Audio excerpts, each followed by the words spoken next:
Okay, so Shahid Bolsen has just added his voice to what's going on in California between ICE and the forceful removal of immigrants in California.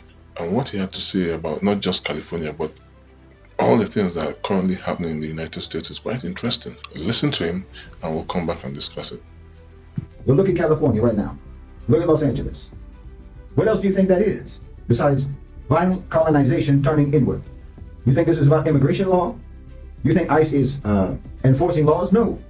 They are marauders and you are the loot. ICE is not a law enforcement agency. It is a mercenary force under contract to private corporations, hunting human beings for profit. That's all it is.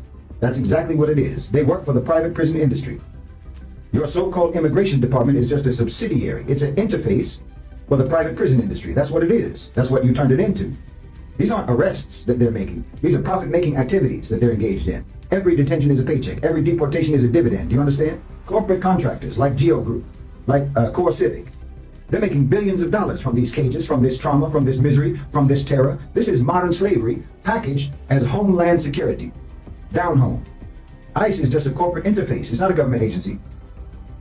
It's not a government agency. It's a corporate interface. Its core operations, transport, detention, surveillance, those are all being handled by private contractors, by the Geo Group, by Core Civic, BI Incorporated, private charter airlines. None of these companies are deputized, but they're the de facto operators of everything that ICE is supposed to do. ICE is just a shell. All the corporations, that's the substance.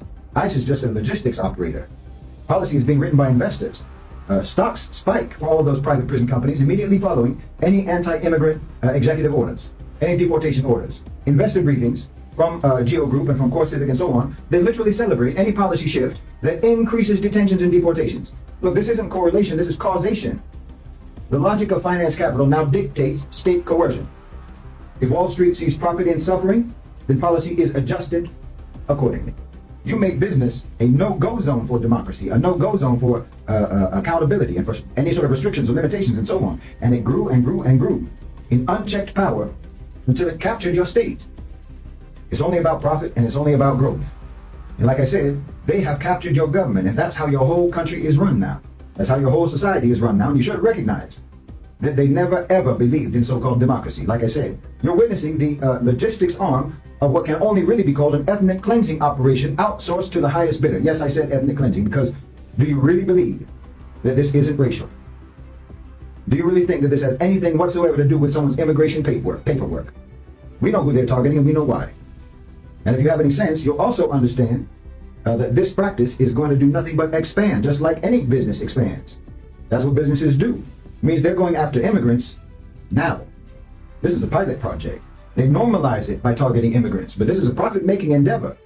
You'd have to be crazy to think that they're not going to multiply their revenue streams by targeting other demographics. Non-citizens and citizens, so-called minorities, members of the global majority, the poor, the homeless, the protesters. This doesn't go anywhere but expansion. They've turned immigration enforcement into a business model. They've turned it into a supply chain. You've got militarized raids rounding up immigrants like livestock, funneling them into for-profit prisons, slapping electronic shackles on their ankles, and shipping them out on corporate charter flights like Amazon parcels. I mean, they literally said that. They literally said that they want to run deportations like Amazon Prime. That wasn't satire. That was the ICE director's actual analogy. And you know what? He wasn't inaccurate. He was being accurate. Does Amazon care what's in the box? No, neither does ICE. They don't care what's in the box. You're not a person, you're inventory. Now you may think, well, I'm not undocumented, so this isn't my problem. Wrong. Because this isn't just about who's being deported. It's about why this is being done the way it's being done in the first place. It's about who's in line next time when the migrants are not enough to satisfy the profit potential of their model. You understand me? The infrastructure right now is being built today. The data surveillance, the AI-powered raids, the indefinite detention laws, the elimination of due process, the criminalization of entire populations. This isn't going to stop with immigrants. You'd be crazy to think it is. Like I said, this is just a pilot project. It's going to be used on you. It's going to be used on your protesters. It's going to be used on your political dissidents. It's going to be used on whoever refuses to comply. It's a system of repression, not immigration. They're using wartime laws from 1798 to deport people without hearings. Wartime laws? What war? I don't see any war except for the one that the government itself is waging on their own population. And they're waging that on behalf of nothing but the private sector, on behalf of the empire of capital, yes. Understand what I'm saying? Your country has been conquered. I don't know what you think I mean when I say that your country has been captured, when your state has been captured. It's been conquered. It's been conquered by corporate power. Well, what does that make ICE? It's a colonial mercenary force, nothing, no more, no less. They don't protect communities, they invade communities and steal people. Where have we seen that before? I said they're marauders. This isn't law enforcement. I mean, let me say this with absolute clarity. The United States is in breach of international law. The UN has said it, human rights experts have said it, legal scholars have said it. Deporting asylum seekers without hearings? Illegal. Sending people to third countries that don't recognize them? Illegal. Holding civil detainees in solitary confinement for weeks at a time? Illegal. Medically abusing female detainees with unnecessary surgeries? That's illegal, that's criminal, that's barbaric. ICE detention facilities are the new Guantanamos for the domestic empire. These are the Amazon warehouses of captured human beings. The expansion of for-profit detention centers and privatized deportation logistics. This shows you the hollowing out of the state, and that's a key marker of late-stage neoliberal decline. The state is no longer the enforcer of the law. Understand? It's the broker of violence outsourced to private capital. That parallels the historic decline of other empires that began to mercenize their security apparatuses just like Rome did before the collapse. The state becomes just a brand, not a body politic. Deploying military forces domestically against low-risk civilian populations, let's be honest. Migrants, families, children, and so forth. That signals the securitization of social management. That's nothing but a hallmark of unstable regimes. It shows that the ruling class, as we all know, sees its own population, or anyway segments of its own population, as the primary threat. When the United Nations human rights experts call the immigration policies in your country illegal, when you deport people to third countries without hearings, when your detention facilities are described in UN reports as sites of torture, sites of inhumane treatment, you've lost all normative power globally. Nobody respects you.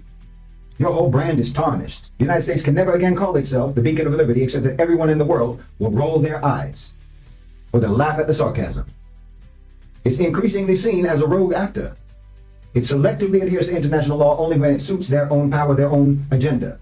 Well, that undermines even U.S. soft power, and it isolates America diplomatically, which you don't even think is that important, but that is a significant erosion of civilizational leadership. They're doing nothing but set up the architecture of authoritarian control. That's what they're doing. This is pre-fascist legal architecture that they're setting up.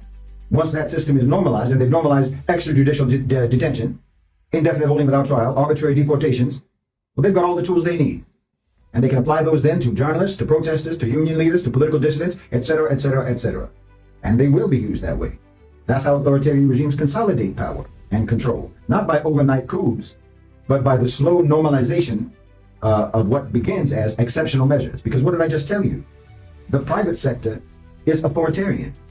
And you all know it by your own work experience. The private sector is authoritarian. The private sector has now conquered and captured your government. Congress is nothing but the customer service desk for the Fortune 500.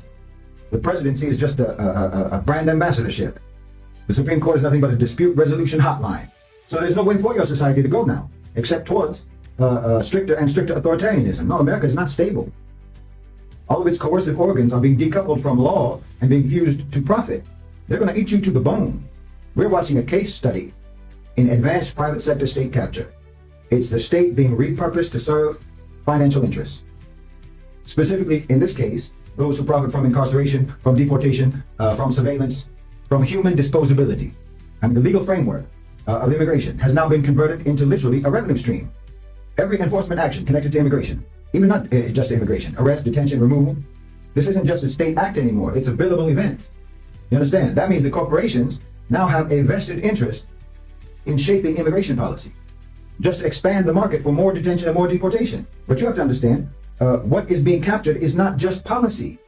It's the moral function of law itself in your country. I mean, the cynicism is breathtaking. Law now just becomes a delivery mechanism for corporate profits. I mean, when the system is like this, think about it. The more harm, the more profit. Overcrowding, delayed or denied medical care, lack of translators, for example, lengthy detentions, all of this increases their margins. Denial of basic rights just lowers their overhead. Geo Group gets paid by the head per day. So releasing detainees just hurts their revenue. Respecting rights, that's financially inefficient. Meaning, violating human dignity is now incentivized by the business model itself. Let that sink in. The state has not failed to regulate this. This is how they regulated it. Do you understand me? See, deregulation is still regulation, but it is the state regulating its own authority out of the affairs of business. It's the state regulating its own abdication of authority in favor of business. The Trump administration shut down DHS oversight offices that investigated abuses that took place in ICE custody. Why? Because oversight impedes profit. And in America, the state has no right to do that. The state has no right to interfere in profit making. That's the final stage of private sector capture. When the captured institution itself begins to dismantle its own power in complete capitulation and submission to capital, you're conquered, you're captured, you're defeated, you are subordinate as a country. Understand this.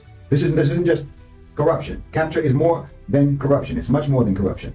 The state no longer holds the monopoly on so-called legitimate violence. It's just the broker of outsourced violence. The elected government is no longer accountable to the people. If it ever was, it's only accountable to shareholders. There's no longer a democracy by any definition in the United States. It's a cartelized corporate security regime, just draped in constitutional vocabulary. I'm telling you, ICE is a model for post-state governance. This isn't just a case of privatization, no. This is the template for how captured states are going to govern in the 21st century. Identify a social threat, immigrants, protesters, dissidents, what have you. Monetize their containment, outsource the enforcement, eliminate transparency, and then justify everything with security. And funnel all the proceeds to shareholders. What you're seeing is the transition from public governance to corporate dominion, as clear as day. Like I said, ICE is just the prototype, but education, health, policing, even war, has already begun the same transformation inside the United States. And that more than anything else tells you that America is not in control of America. It's being operated by those who build the state to brutalize the population in America. That's who controls America. And that's capture. That's capture consummated. And what are you doing about it? If you're not resisting, you're colluding. If you're not protecting those who are being targeted, then you're just rehearsing to play the same role of everyone who's going to ignore you when you get targeted next. You know, if you're not trying to shut down the machinery of this abuse and oppression, then you're just standing in line waiting for when it's your turn to be abused and oppressed. I mean, let me speak plainly. If we're talking about what's going on in California, for example, well, obviously the moral high ground belongs to the resistors. Obviously the moral high ground belongs to those who are hiding undocumented families. Obviously. All the neighbors who are forming human chains around ICE vans, you know, students who are exposing the abuse of ICE, lawyers who are fighting in court, obviously they have the moral high ground. Any citizens who are trying to pull funding from those deportation airlines, you want to ask, is this legal? You should be asking, is it just? Because legality is always the last refuge of tyranny. They will always find some kind of law, anyway they write the laws, to justify their crimes. And then they'll just say they're following orders. We all know that. That's what every regime in history did that needed to have a Nuremberg trial. No, ICE is the modern-day Gestapo of a privatized police state. It doesn't exist to protect the people. It exists to protect the corporate order from the people. It's an agency of fear. It's an agency of separation, of erasure. And I'm telling you again, they are marauders, and you are their loot. And unless you resist, and I'm not telling you what form your resistance should take, that's up to you, but it should exist. Because the structure that you tolerate today is the structure that you're going to be buried under in the future.